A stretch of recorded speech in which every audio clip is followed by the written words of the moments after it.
Hello and welcome. This is a video going to be focused on lifestyle design and from the spiritual standpoint of things. This is going to be focused on the spiritual pillar or the spiritual foundation of lifestyle design. This is for someone under the three main categories of someone who's between the ages of 23 and 33, someone who feels that they're stuck in the role that they're playing in terms of life and work, or they feel a bit underutilized. It might also be for someone who's unemployed. Alternatively, this is also for someone who has multiple interests they can't seem to choose, or the things that they're choosing, they can't seem to find a way to kind of make profit from them. So, if you fall under any of those categories, or simply just curious about lifestyle design from the spiritual standpoint of things, then I think this video is for you. Without further ado, let's tune into it. Before we get too deep into the video, I would just like to clarify that when I'm looking at things from a spiritual standpoint, I don't mean any religious standpoint. This video does not cater to any specific religion, but instead it caters to the spiritual relationship you have with yourself. So we will be looking at things from the metaphysical standpoint of things. And just because we are looking at things from a metaphysical standpoint of things, I like to start this video off with a quote by one of the renowned metaphysics teachers or professors who lived and died, but he left us with a wealth of knowledge that we can utilize to kind of help better ourselves. The whole point of lifestyle design, from the spiritual standpoint of things, is to curate a life that is fulfilling and that is desirable to you. That simply looks like a life by design as opposed to a life by default. So this is the quote. A spirit is an idea whose time it's come to a physical plane. The soul is a vehicle of transportation for that spirit. The spirit is therefore a vehicle of transportation for the body, and all are controlled by the mind. The mind is to the spirit and soul as the brain is to the body. I repeat that again. A spirit is an idea whose time it's come to a physical plane. The soul is a vehicle of transportation for that spirit, and the spirit is therefore a vehicle of transportation for the body, and all are controlled by the mind. The mind is to the spirit as the spirit, the mind is to the spirit and soul as the brain is to the body. So you can ponder on that for a while, but from this we can curate the belief that we as human beings are simply spirits having a human experience. And from this standpoint, now I would like to lead into the types of questions we can begin asking ourselves. For example, who do I think I am currently? From the standpoint of like a spirit, having a human experience. Who do I think I am currently? Who do I desire to be? And how can I align those two? Second question can be, where am I coming from? In terms of what is my background spiritually? What does a relationship with my spirit looks like? Where am I coming from? What is my foundation currently? Where am I headed? What type of relationship would I like to have with myself spiritually? How what would that look like? How would that feel like? The third question would be, what's the purpose? What's the purpose of tuning into spirit at all? Or asked differently, how does this serve or benefit me? How does it serve or benefit me when I tune into spirit? The fourth question might be, why should I involve my spirit in my day to day? Why should I oil myself up with spirit day to day? So you can ponder these questions, or you can stop this video right now and answer these questions before we get deeper into the video. They're important. This is how you get to know where you are, what you want, and where you're headed. So, how I answer these questions, or how I can answer these questions right now, is from the first question: who do I think I am currently? Who do I desire to be? And how can I align the two? Who do I think I am currently? For the majority of life, or for the majority of my life, I have been playing a kind of a game. We have all been playing games in terms of like this is a game of life, but my awareness level has not been this high up to this point. So in answering the question, who am I currently? I am a person who is learning and relearning how to live better, and this looks like deconstructing all the belief systems that I've had up to now, and kind of looking at my life from the standpoint of, okay, all the things I have been taught, all the things I have believed up to now, were things that were given to me, were things that I accepted as true and believed them. And these things have, in turn, produced the results that I am seeing right now in my life. So, in order to change the results I'm seeing in my life, I need to change my beliefs. So, I am currently someone who is unlearning and relearning how to live a life by design. Who do I want to become? Who I want to become is someone who is entrenched in the truth, someone who is as a result of believing or right thinking, someone who has tuned into right thinking. And that looks like building a life from the standpoint of I am a spirit having a human experience. I am energy. And literally, that means I can have, do, or be anything I want in this life as long as I apply the right thinking. That looks like right systems, working with the universe, working with the systems that are already working for other people and applying them for myself. Working with the universal laws, because it's very arrogant of me or anyone else to believe that universal laws apply to everyone else but you. That is arrogance. And we need to put aside wrong thinking. So, wrong thinking is simply believing that these things have worked for others and they can't work for you. These laws apply to other people, but they don't apply to you. And by laws, I mean the universal laws. We'll get to that in another video, but for this one, let's just leave it at that. And then how can I align the two? Who I am and who I want to become. Simply put, how I can align the two is through action, is through taking daily action and applying the things that I know to be right or true daily. Because the only way, or the main way that I can override the belief systems that I had before and entrench myself in the new belief systems that I want to work for me right now is through repeated action. From the ages of 0 to 7, you will find for you to uptake new beliefs, it would have been very easy for you because when your brain as a child you were developing, it it was absorbent. It was like a sponge. Right now, if you want to change something about yourself or change a belief, the best option for you would be to constantly repeat and change. You change the belief through repeated action. So how can I align the two? It's through action. But it is action that is aligned with the who that I want to become. The second question is, where am I coming from and where am I headed? Where am I coming from? I'm coming from the background of someone who had a Christian upbringing, in terms of a Christian background when it comes to the relationship I have with my spirit.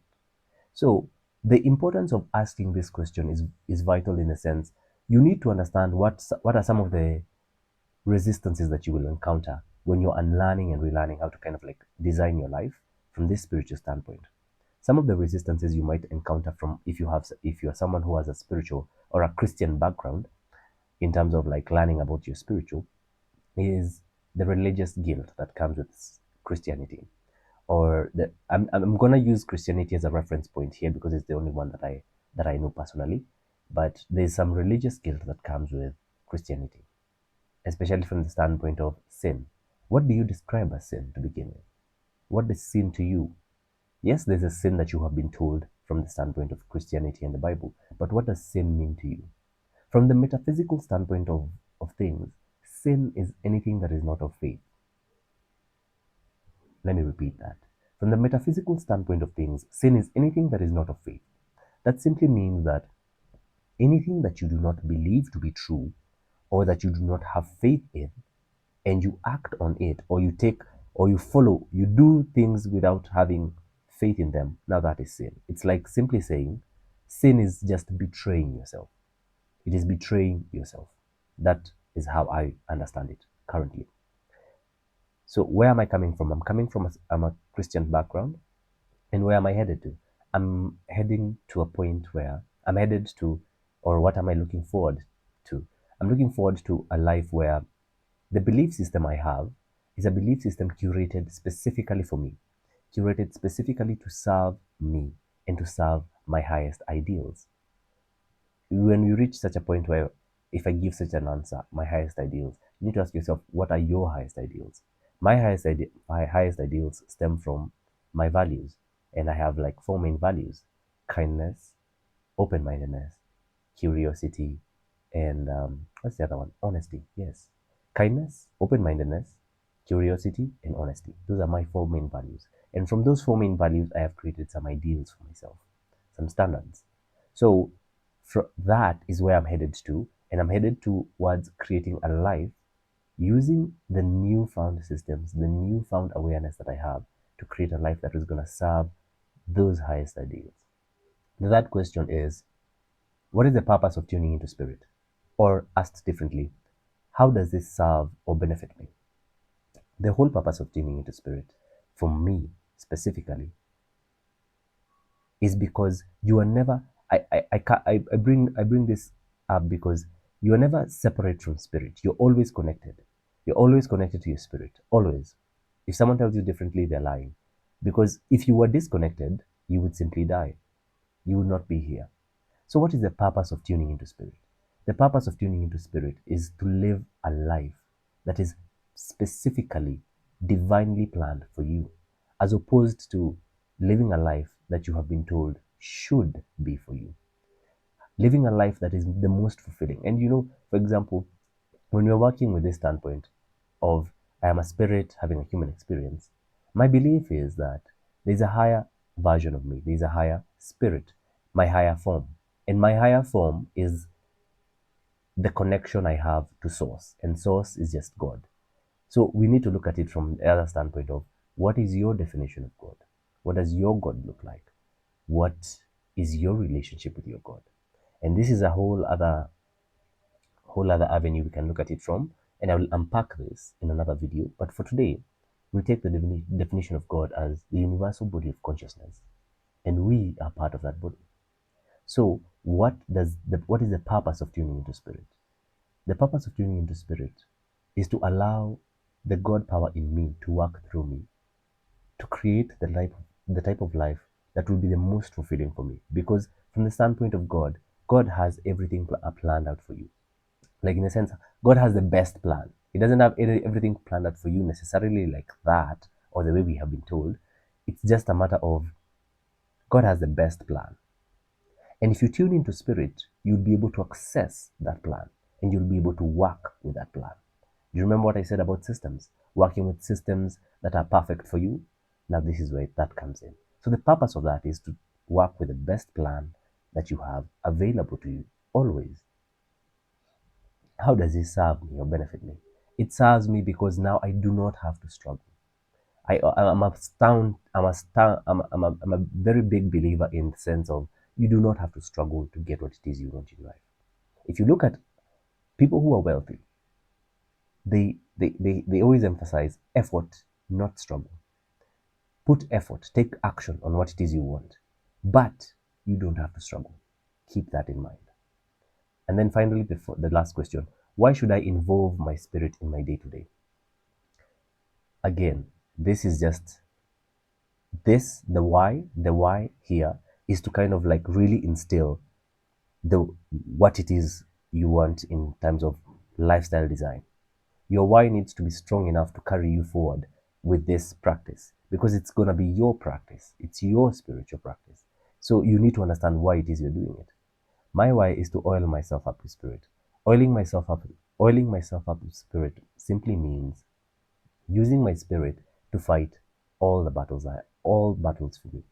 And instead of taking things into my own hands, a metaphysical teacher called Florence Scovel always says, release your mental hands from the situation and let God fight your battles for you.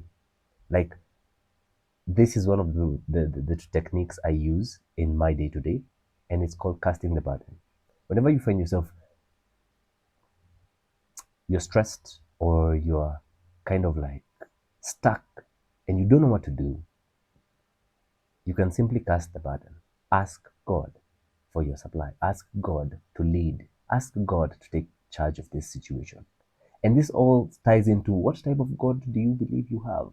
So that's very important, because if you don't have an abundant, limitless, perfect God in mind, that is the belief. This is the belief I'm asking you to kind of like hold. If your God is not abundant, limitless, and is ever ready and willing to supply you with your every demand, then I think what I'm trying to put out here will not be for you. So you need to change your, you need to, you need to kind of like sit with yourself and ask yourself, what type of God do you have? What type of God do you want? And what type of God are you willing to continue believing in? That's it for the questions. And now let's get into the practicality of it. So now when it comes to some of the practical things that I have been applying so far, I have four main things that I have been applying so far in my day-to-day, and they have been insurmountable in terms of helping me develop a better spiritual relationship with myself. And they look like the four things. One is tuning into myself, and that simply looks like, okay, I'll explain it later, but let me just mention them first. Tuning into myself or tuning into my spirit, casting the burden, that is the second thing. The third thing is practicing presence, and that simply means being mindful and aware of my thoughts and feelings. And lastly is transmuting energy, or just working with transmutation. Those are the four things that I've been doing. So let me go step by step with each of them. So the first one, tuning in. So tuning in simply means checking in with myself at least, at the very least, 3 times a day. Once when I wake up in the morning, the second time in the afternoon, the fourth time in the evening, either when I get home or just before I sleep. You're not limited to 3 times. You have free will. You can check in with yourself as many times as possible. And checking in for me simply looks like just taking in a breather, working in with my breath, just breathing, stepping away. For example, when I wake up, just stepping away from all the thoughts, all the things that are coming in, and just breathing and asking myself the simple question, how are you? How are you? Like in terms of how are you? Me to me, how am I? How do I feel in this moment? How, what am I, what is my general sense of being?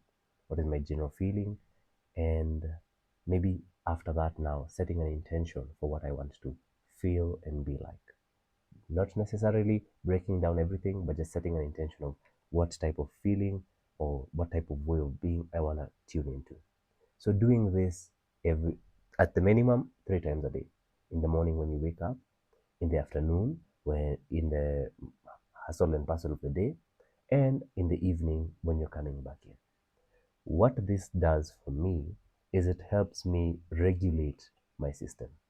There are so many pressures and stresses we go about in the day to day, but this simple act of tuning in helps me to release some of these stresses, helps me to reconnect with how it is I'm actually showing up in the world, and save myself from wrong thinking. And by wrong thinking, I mean anything that pulls me down as opposed to lifting me up.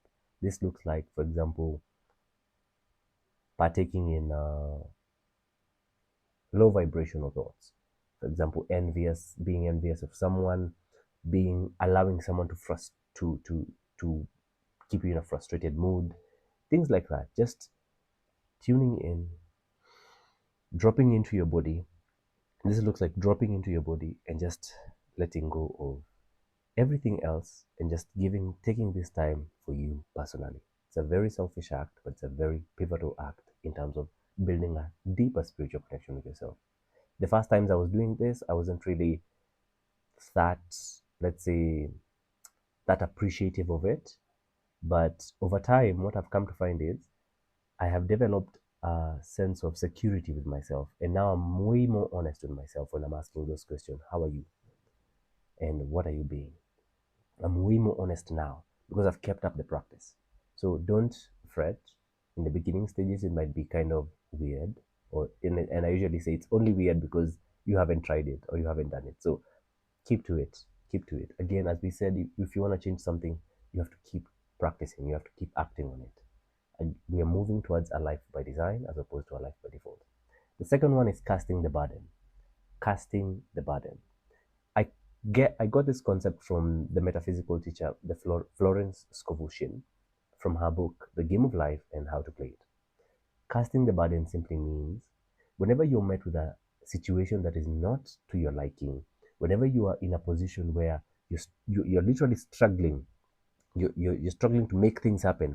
For example, if you're in a financial fix, and you need money, you don't know how, everything you've been trying to do, or all the effort you've been putting in is not translating, and you just have so much stress and pressure. Casting the burden is the simplest way I have found to kind of release that situation, releasing your mental hands and putting it in God's hands. Casting the burden, for example, for that example of finances, simply looks like I have been doing the best that I can be able to do, or as I have been aware of, and now I want you, God, to solve this for me.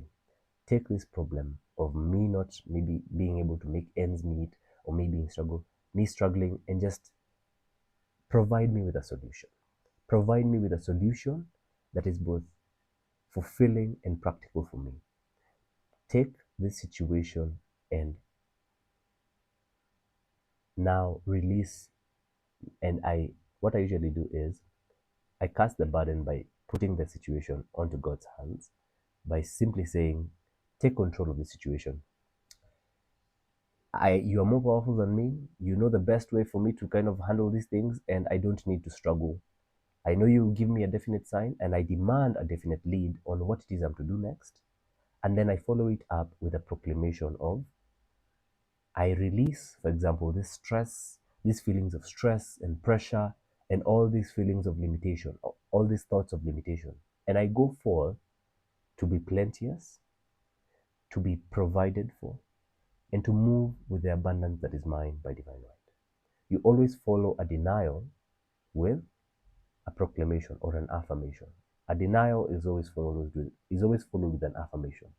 So this is simply what you're simply doing is speaking goodness into your life. So that looks like casting the burden. You don't have to struggle. This is what I've kept on saying. You don't have to struggle with these things. Yes, you will struggle. You will find yourself in positions where you're struggling, but you don't have to. So when you find yourself in this position, cast the burden, release it, and then follow it with a proclamation of what it is you want. And also demand definite leads for what it is you're supposed to do next.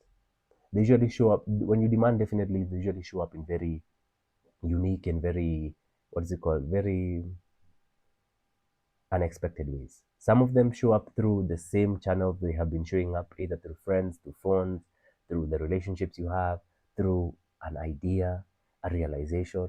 And some of them just show up in very unexpected ways. Someone who you've never even talked to for years suddenly calls you up and tells you something that makes you realize, oh, by the way, I can utilize this to get this. And you're like, goddamn, yeah, goddamn.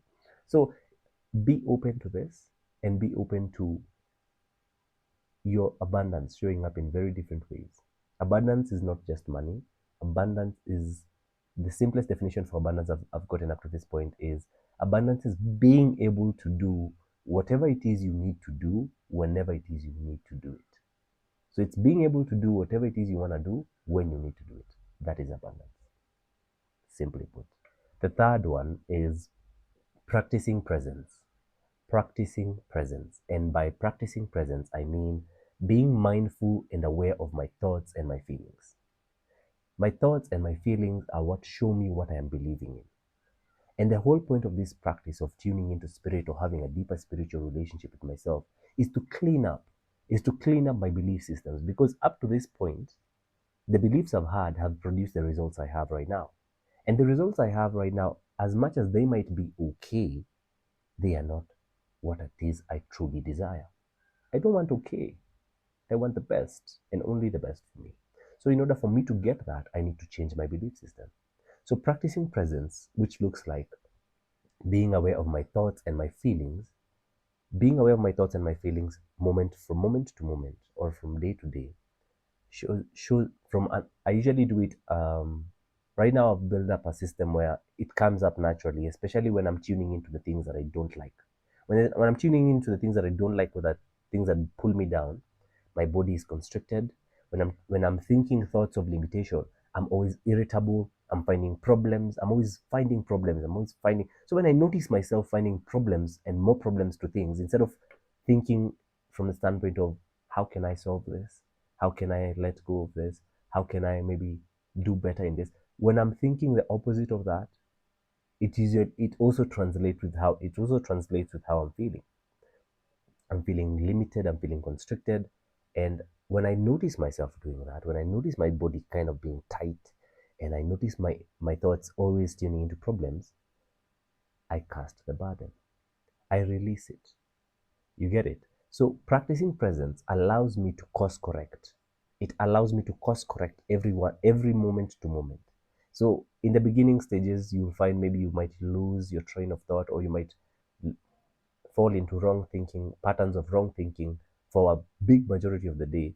But again, remember, in order for you to change these beliefs, you cannot force yourself to do it. You have to guide yourself, and you need to do it in a way that is the most fulfilling or the most pleasant way for you to do it. And I believe leading with kindness is one of the best ways you can do it. So when you find yourself you've lost your train of thought and you're going downstream, just simply forgive yourself for kind of like tuning in to all the things that you don't want, and course correct by tuning into the things that you do want. That's simply it. Practicing presence. So just being mindful of your thoughts and your feelings. Your feelings and your thoughts tell you what you're believing. So when you notice you're believing in things you're believing in limitation and things that you don't want, course correct and change the beliefs. Again, a denial is always followed by an affirmation. So when you are denying this limitation, always follow it up with an affirmation of plenty, abundance, anything. So anything you're denying, follow it up with something that you want. And finally, transmuting or transmutation of energy. This is simply what I mean by when I'm saying a denial is always followed by an affirmation. Transmuting of energy is simply taking every situation that is unfavorable to you, everything that is not working to your favor, and transmuting it. Let me give an example of transmuting of energy or transmuting your energy. There was a time I was at work and I found myself getting very irritable with a certain lady who was kind of, she was being very disagreeable. She was not moving the way I wanted her to move. She was stressing me out by giving me some, how can I say this? Giving me some unwanted pressure that was just not necessary. So I found myself internally judging her, internally kind of like putting her down, being very critical about her. And this was just causing me to kind of feel tight and hard. And I was just finding problems and problems. So when I noticed myself doing this, I was like, yo, I hardly know this lady. I hardly know her. I don't even have a relationship with her, but I'm keeping on finding problems with her. One, because of what people had said about her, which is very disagreeable. So in my mind, I already had a belief that this woman is disagreeable. And also because of my experience, my current experience with her. So what I did in that moment is I commenced to bless this woman. I was like, bless this woman, because I do not know her. I do not know what she's going through. And I bless her and I bless her life. And I'm not going to allow this situation to remove me from the awesomeness and the beautiful feeling that I have right now. So I blessed the situation, I blessed the woman, and I commenced to focus on what it is I can do in this moment in time to have the best experience I can have right now. So that's simply transmuting your situation. There was another example in a book I read where this person simply said, instead of blessing, it was an example of a preacher. This preacher used to baptize people with name with he used to baptize children, and of course he baptized children who had different names. Now he no longer baptizes children, but he baptizes events, and he baptizes every event as success.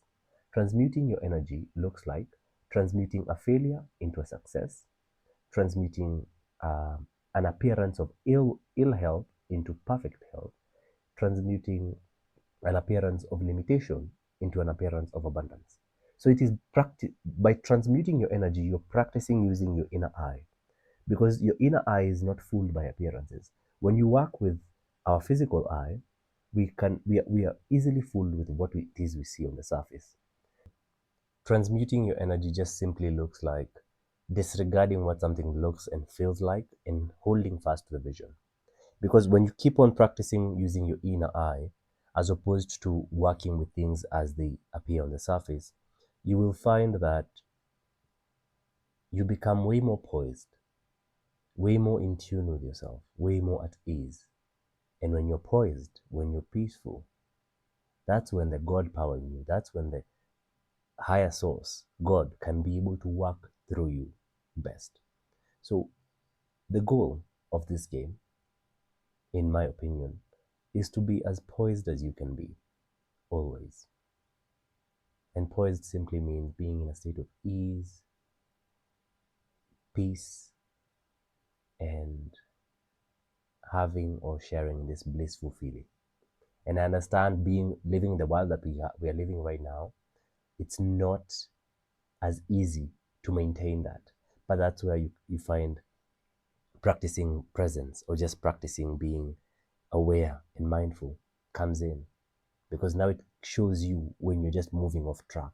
And when you're moving off track, when you're aware of it, when you're aware of the thoughts and the feelings that you're indulging in, you can just be able to come and just course correct and just bring yourself back. It's just a matter of pulling yourself back into a position that serves you. So that aside, I would really say that working with metaphysics or just practicing metaphysical outlooks on life has really been a game changer for me. I would encourage you to kind of look into it, be curious about it, read on it, and remember that the, the whole the whole benefit of this is seen through your action. If you learn this and you do not practice this, then it will not be of service to you. Take it from me. I used to be an information hoarder, someone who used to hoard a lot of information and not act on it. And what that ended up doing was it created an analysis paralysis kind of system in me, where I just kept on seeing, oh my God, I need to know more information. Like, it's in short, I kept on finding way more reasons not to do it, to put it off, because I'm like, I don't know enough. I don't have this. I mean, and I kept on putting it off. And it just creates a cycle that is very dissatisfying. You feel shitty. You, you, your presence becomes shitty. So when you know and you don't do, you suffer. And I think there's that quote also in the Bible where they say, with more knowledge comes more vexation or more sadness. That's why they say ignorance is bliss. And that's why you see, for example, some of the people that you consider the dumbest have the most audacious kind of attitudes towards life, because they do not put those two things, those two thoughts of I need to know this or I need to have this in order to do it. They just do it. So audacity is literally abundance in action. If you remember what I said about abundance is being able to do what you need to do when you need to do it. Now you need to back that up with abundance, with audacity, sorry, with audacity. And audacity is abundance in action. So action is the start and end of all. It's one of the universal laws, the law of action, but I will feed more into that in later videos. For this video specifically, we were tuning into lifestyle design from a spiritual standpoint, and this is the spiritual pillar of it. I believe the foundation that you present, that you kind of hone in on in this particular pillar, will feed into all the other pillars. There are 6 pillars I will be dealing with: the spiritual one, the physical one, emotional, mental, financial, and relational. But in my opinion, having the spiritual one locked down, because the spiritual one is a constant. You're always connected to your spirit. You're always having a spirit. And if you work with your spirit, if you work with God's plan, i.e., then you're never gonna be wrong. There's this quote or a saying I had that, and it really changed my perspective on things. It said, when your thinking is right, the facts don't count. When your thinking is right, the facts don't count. And I have never found that thing to be wrong. Up to now, I've never found that thing to be wrong. When your thinking is right, in terms of when you're practicing right thinking, when you're bringing yourself to a position of service, when you're working with this, what's it called?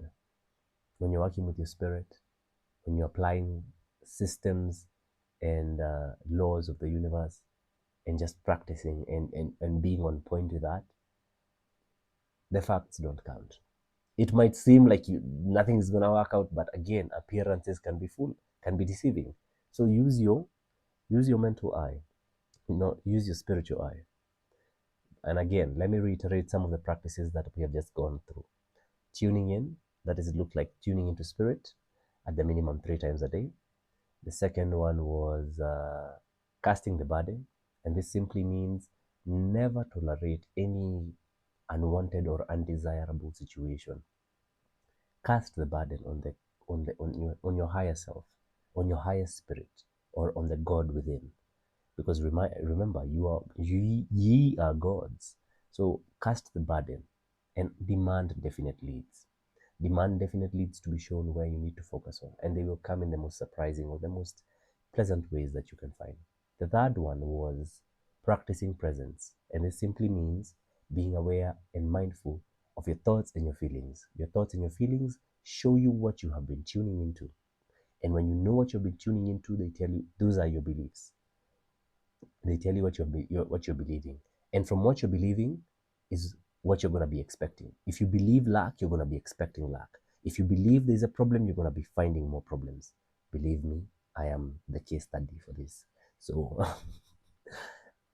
tune into the things that you want, because you're always going to be finding more things.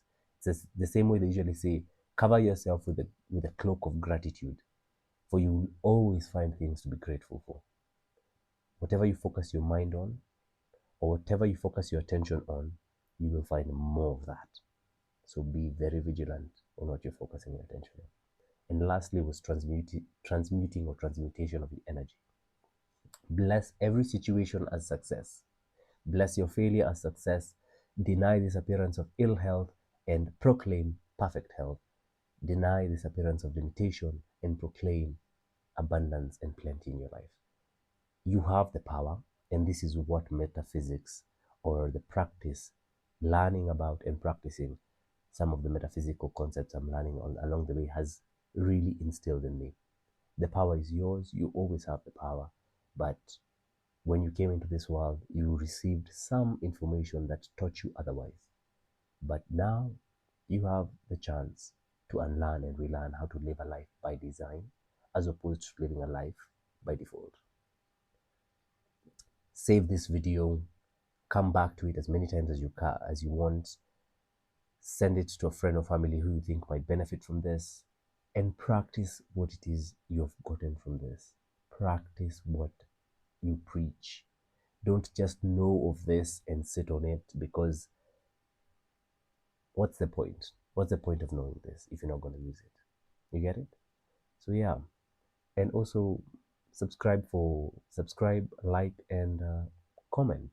I really love to interact with my audience and just get to know what it is you'd like to see more of, what it is, some of the concepts I've mentioned that you would like more elaboration on, what you're thankful for, what you're grateful for today or any other day.